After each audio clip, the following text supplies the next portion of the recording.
જય હિન્દ, જય ભારત મિત્રો. સ્વાગત છે તમારું નવા વિડીયોની અંદર. આ વિડીયોની અંદર આપણે ચર્ચા કરીશું કે ગુજરાત કાર્ડ છે એ ગુજરાત સરકાર દ્વારા આપવામાં આવશે. ગુજરાત કાર્ડ છે એ કોને મળશે? હવે તમે રેશન કાર્ડ, આધાર કાર્ડ, ચૂંટણી કાર્ડ, પાન કાર્ડ આ બધું સાંભળ્યું હશે, પરંતુ ગુજરાત કાર્ડ છે એ શું છે? તો આ ગુજરાત કાર્ડ છે એ કયા લોકોને આપવામાં આવે છે, કેવી રીતે ઇસ્યુ કરવામાં આવે છે, અને આ તમે ઓનલાઈન કેવી રીતે બનાવી શકો છો, કયા લોકો બનાવી શકશે, એ બધી જ ચર્ચા આપણે આ વિડીયોની અંદર કરવાના છીએ. એ પહેલાં ચેનલની અંદર નવા છો તો ચેનલને સબસ્ક્રાઈબ જરૂરથી કરી દેજો. હવે આપણે વાત કરીએ તો બિન નિવાસી જે ગુજરાતવાસીઓ છે એને વિશેષ અધિકારપૂર્વક ગુજરાત સરકાર અને તેના નિયંત્રણ હેઠળની જે સંસ્થાઓ છે એના સાથે માહિતી અને વિચારોનું આદાન પ્રદાન એટલે કે ગુજરાત કાર્ડ છે એ કરી શકે છે. સરકારે નિયત કરેલા ખાસ લાભો છે એ પણ મેળવી શકે છે અને તે માટે ગુજરાત સરકાર દ્વારા ગુજરાત કાર્ડ આપવાની યોજના છે એ શરૂ કરવામાં આવી છે. હવે ગુજરાત કાર્ડ છે એ શું છે અને તેના ઉદ્દેશ્ય શું છે? હવે આપણે વાત કરીએ તો જે બિન નિવાસી ગુજરાતીઓ છે એમને સરકારની કચેરી અથવા તો તેના નિયંત્રણ હેઠળની કચેરીમાં વારંવાર ધક્કા ન ખાવા પડે તેના માટે ગુજરાત કાર્ડ છે આપવામાં આવે છે. આ જે ગુજરાત કાર્ડ છે એ બિન નિવાસી ગુજરાતીઓના પ્રશ્નનું નિરાકરણ સમયસર નિયતિત મર્યાદાની અંદર કરે છે. નાના મોટા પ્રશ્નની રજૂઆત તેમના ફરિયાદોનું નિરાકરણ છે એ પણ ગુજરાત કાર્ડ દ્વારા થાય છે. આ ઉપરાંત આપણે વાત કરીએ તો પ્રવાસન ક્ષેત્રે ખાસ છૂટછાટો આપી અને બિન નિવાસી ગુજરાતીઓનું ગુજરાતના પ્રવાસ માટે પ્રોત્સાહન છે એ પૂરું પાડે છે. ગુજરાત કાર્ડ મળી જાય તો તમને શું શું ફાયદા થાય? હવે ગુજરાત કાર્ડ ધારકોને ગુજરાત સરકાર તથા તેમના નિયંત્રણ હેઠળની જે સંસ્થા છે એમાં માહિતી મેળવવા અગ્રતા પ્રાપ્ત થાય છે. ગુજરાત કાર્ડ ધારક બિન નિવાસી ગુજરાતી જ્યારે સરકારી કચેરી અથવા તો તેમના નિયંત્રણ હેઠળની સંસ્થાઓ પાસેથી માહિતી માંગે કે રજૂઆત કરે તો તેમને અગ્રિમતા છે આપવામાં આવે છે.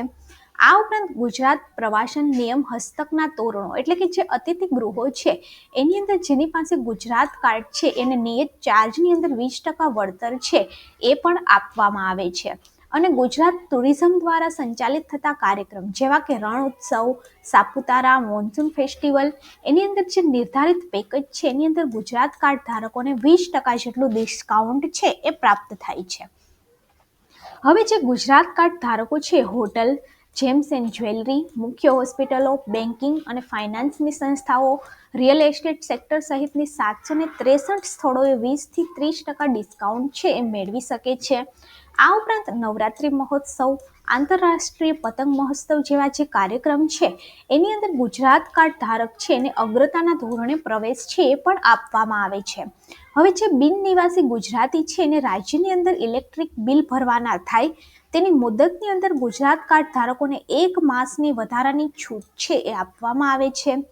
જે બિન નિવાસી ગુજરાતીની અંદર જમીન, શૈક્ષણિક સંસ્થામાં પડતી મુશ્કેલી વગેરેની રજૂઆત માટે સરકાર દ્વારા ગુજરાત કાર્ડ ધારકોને અલગ અલગ અગ્રતા આપી અને તેમના પ્રશ્નોને અગ્રતાના ધોરણે નિકાલ છે એ કરવામાં આવે છે.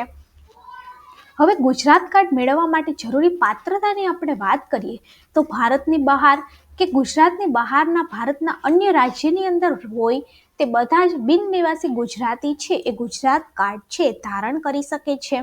હવે અરજી કઈ રીતે કરવાની? તો સૌપ્રથમ તો તમારે https://nri.gujarat.go.in ની વેબસાઇટ છે એના ઉપર જવાનું છે. આ વેબસાઇટના હોમ પેજ ઉપર તમને મળશે કે online Gujarat card application for the NRGs.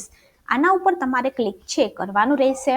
અહીં ક્લિક કરવાથી એક ફોર્મ છે ઓપન થઈ જશે અને તેની અંદર માંગવામાં આવતી વિગતો છે તમારે ભરવામાં રહેશે. હવે જેવું તમે વેબસાઇટ ઉપર ઓપન કરશો એટલે આ વેબસાઇટ છે ઓપન થઈ જશે. અહીંયા છે કે online Gujarat card application for the NRGs, online Gujarat card application, click here. જે ક્લિક હિયર આપ્યું છે ત્યાં તમારે ક્લિક કરવાનું છે apply for the NRG card. ત્યાં તમે એપ્લાય કરશો એટલે ફોર્મ છે ઓપન થઈ જશે. આ ફોર્મની અંદર સૌથી પહેલાં તો તમે NRG છો કે NRI. NRI એટલે કે ગુજરાતની બહાર રહેતા અને NRG એટલે કે નોન રેસિડેન્શિયલ ગુજરાતની બહાર રહેતા લોકો.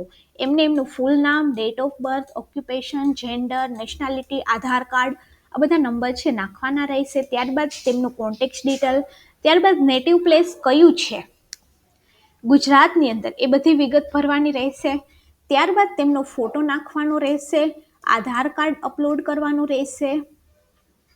ત્યારબાદ આની અંદર જે જરૂરી વિગતો આપી છે એ નાખી અને આ કેપ્ચા નાખી અને તમારે સેવ અને સબમિટ છે કરી દેવાનું રહેશે. તો એપ્લિકેશન નંબર જનરેટ થઈ જશે અને તમારું ગુજરાત કાર્ડ છે એ પણ ઇસ્યુ થઈ જશે. તો જો વિડીયો સારો લાગે તો વિડીયોને લાઇક કરી દેજો અને ચેનલને સબસ્ક્રાઇબ જરૂરથી કરી દેજો.